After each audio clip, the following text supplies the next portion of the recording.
Hey, welcome back. Today I'm going to be talking about how I use weather and water conditions to pattern fish.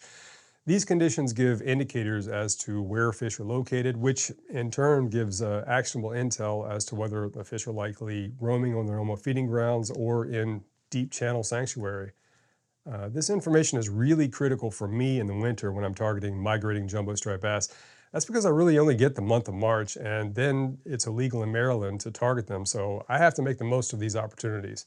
One of the ways I do this is to keep detailed records of my fishing trips. I've been keeping these records for quite some time, many years, and with this data, I've been able to come up with a formula that gives me a fishability score for the day. And I don't have a boat, I'm fishing out of a kayak, so I really need this information to plan my trips because during this time of year I only fish shallow flats, and I want to know if I'm wasting my time. I don't have the range to effectively fish the Maryland Chesapeake Bay channel ledges, so if the score is low, I don't go. It rhymes, so yeah, it must be accurate. This score is based on scientific research and my own personal data. I'm not really aware of any other useful source for this kind of patterning information. Maybe it's out there, or maybe it's someone trying to hype themselves, trying to sell you something. There's a lot of that. Pictures of people holding 100-pound, 32-inch striped bass, breaking a world record every time they catch a fish. Gotta love it. I try to keep track of what the weather conditions were 2 days prior to the trip, as well as the day itself to give a more complete picture of what the fishing circumstances were. The parameters that I take into account for this score are barometric pressure, water temperature, water clarity, and I use things like wind, waves, and precipitation to help me gauge that, as well as NOAA buoys if they give that turbidity reading. Tide movement, cloud cover, water quality, the algae blooms, jellyfish swarms, salinity changes. And I also keep track of boat traffic. This is the basis for the fishability score for the day. The score represents the likelihood the fish are out roaming or whether they're more likely to be in sanctuary. Like people, fish have ideal and non-ideal conditions. Non-ideal conditions drive fish to seek stable water temperatures, high water quality, and an area with the highest dissolved oxygen. That's their place of sanctuary. And it's often found in deep water channels. Ideal conditions bring the fish from sanctuary onto their feeding grounds. I'm going to give just a brief overview of why each of these parameters are important and how they impact the score. And I'm also going to give some real-world examples of this scoring system in use. First up, barometric pressure. Simply put, atmospheric pressure is an indicator of short-term changes in weather. Low pressure, it usually leads to something like cloudiness, wind, precipitation, and high pressure systems usually indicate fair, calm weather, at least for people. Monitoring barometric pressure allows us to quickly spot changes in the weather. Some can be good for fishing and some not so good. I typically use millibars as the system of units because it gives me more visual fidelity, and really it's my personal preference. And with that, I'm going to describe normal conditions as from 1,013 millibars to 1,024 millibars. This is how I'm describing it. Low pressure to be less than 1,013 millibars, and high to be greater than 1,024 millibars. We'll get into the numeric assignments later, but for now, we'll call for barometric pressure 3 consecutive days of stability as good. Going from high or normal to low is good. And anything going too high, so if it's low or normal, going to high is bad. Everything else we're going to call a non-factor. Water temperature change. This is a big one. If there's only one parameter that you're going to keep track of, make sure it's this one. There's ample evidence that fish sense and react to temperature and engage in what's known as behavioral thermoregulation, so they move. The impacts of temperature on feeding vary depending on the species, but usually food intake increases with just a moderate temperature increase and decreases when temperatures are outside their optimal temperature range. Temperature has also been shown to influence the sensitivity of the sensory systems of the fish, including their sense of vision, hearing, their sense of taste, and this in turn affects their feeding behavior. Also, changes in temperature also cause variations in the physical properties of water, which affects a fish's roaming habits. This is because, for example, lower water temperature increases water's viscosity and density, which creates more drag. Requires more energy for them to swim through it. Their metabolism increases or decreases depending on water temperature. This change in metabolic rate has a direct correlation to how frequently they feed. The colder the water is, the less often they need to feed. So steady temperatures for the scoring system are good. Drops in already cold water are bad. Increases in already warm water are bad. Increases in already cold water are good, and decreases in already warm water are good. Confused yet? We'll clear it up. Water clarity, simply put, turbidity. First, turbidity, it makes it difficult for them to rely on sight to catch prey. It also can change their prey targets. That pushes them to feed closer to the bottom typically. And it's a thing that can clog their gills. So turbidity is bad. Tides, another big one. Strong tidal currents, they concentrate bait fish because bait fish have small, weaker bodies and they have difficulty fighting currents. And these conditions drive the bait fish to push into shallow waters to try to avoid predation. The predators are aware of this and they are in wait and ambush positions around these areas. So tide movement is good for shallows fishing. No movement or slack is bad. We're going to group the next three together. So precipitation, wind, and waves. These parameters can affect the water quality. We're talking about things like runoff, salinity changes, and can be used as a predictor for turbidity. At least that's the way that I use it, because I don't always have a NOAA station that gives me the turbidity reading. High wind and waves is not good. So 2 days of 30-mile-an-hour wind or more than waves that are more than 2 feet high in an area that usually doesn't even have 1 foot high waves can impact the water quality. Precipitation can be good if it's light, but hard continuous precipitation brings runoff from tributaries, and it's not good for fishing when you're in those areas. And even though striped bass are anadromous, that means that they move in freshwater and saltwater conditions, major shifts in salinity are an irritant to them. So drastic changes in salinity of water causes salinity stress. And if it's not compensated for, it interferes with their physiological homeostasis and the routine biological processes. Lastly, we're going to look at boat traffic.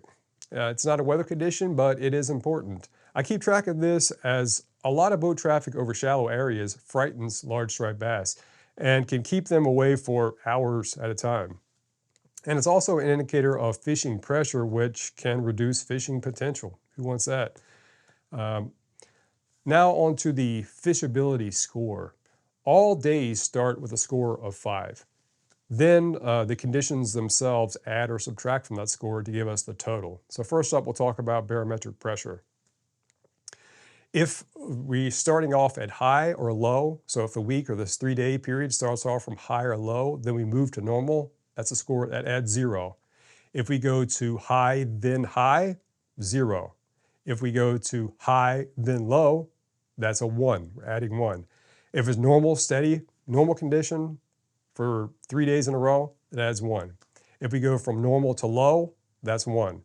If it's low, steady for 3 days, 1. If you start normal or low, then move to high, that's a -1. That's bad. If you go to low, then high, that's a -2. I realize there's a lot in there, but we're going to go over some examples so you can see it in actual use. Next one, water temperature changes.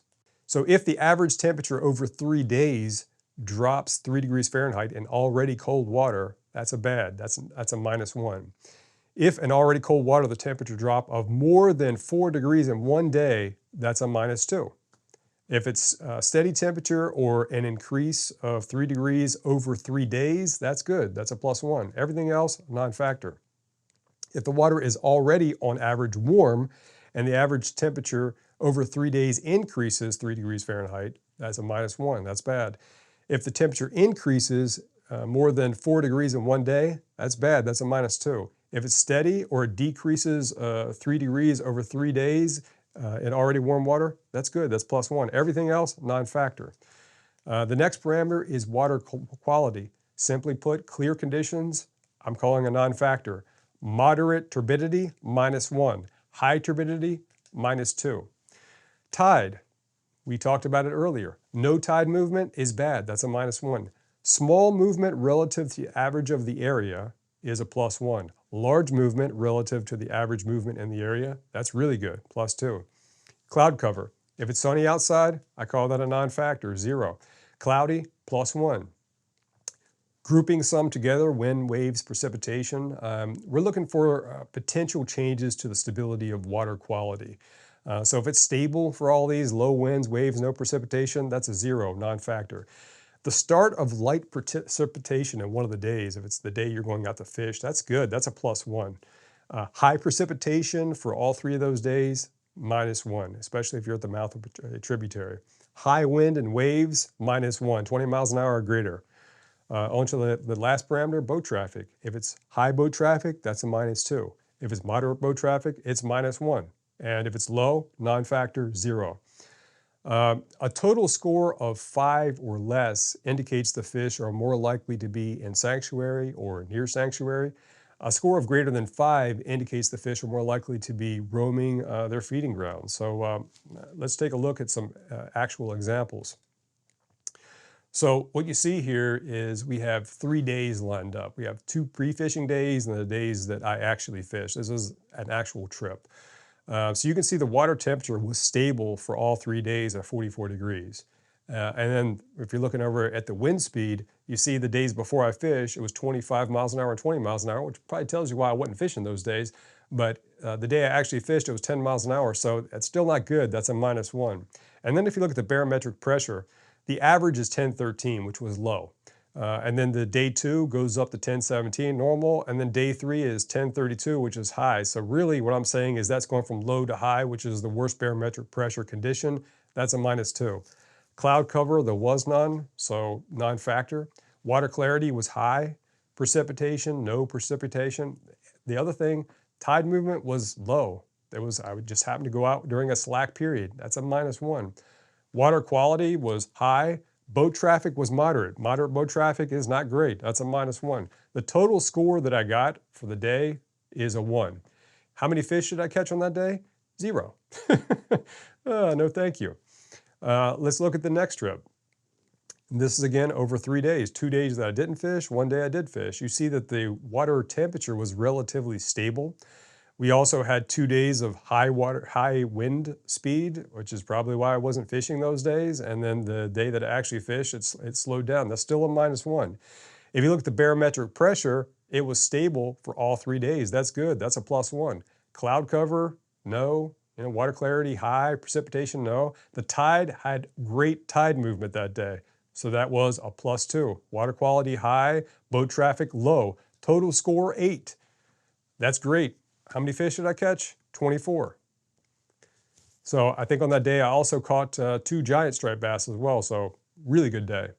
Next day, let's look at it. So I had relatively high changes in water temperature. So it was a day of more than 3 degrees over the course of 3 days. So that's a -1.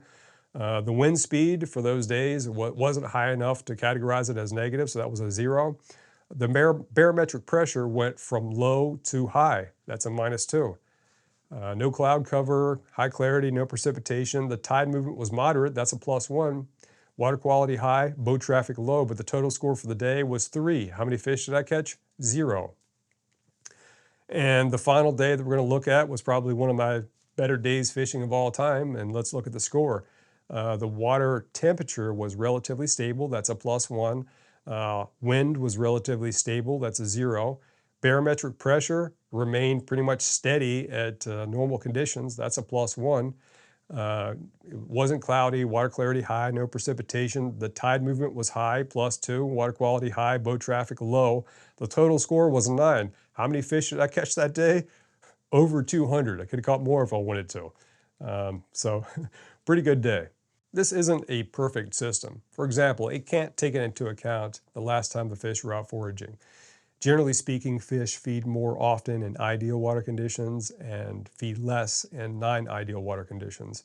Average cold water slows a fish's metabolism and feeding rate. And if the water temperatures on average are warm, excessively warm, it reduces the fish's feeding rate as well. This scoring just gives me confidence that if the fish are willing to feed, I'm going to be in the right spot. I hope this information was useful for you. And until next time, I'll see you on the water.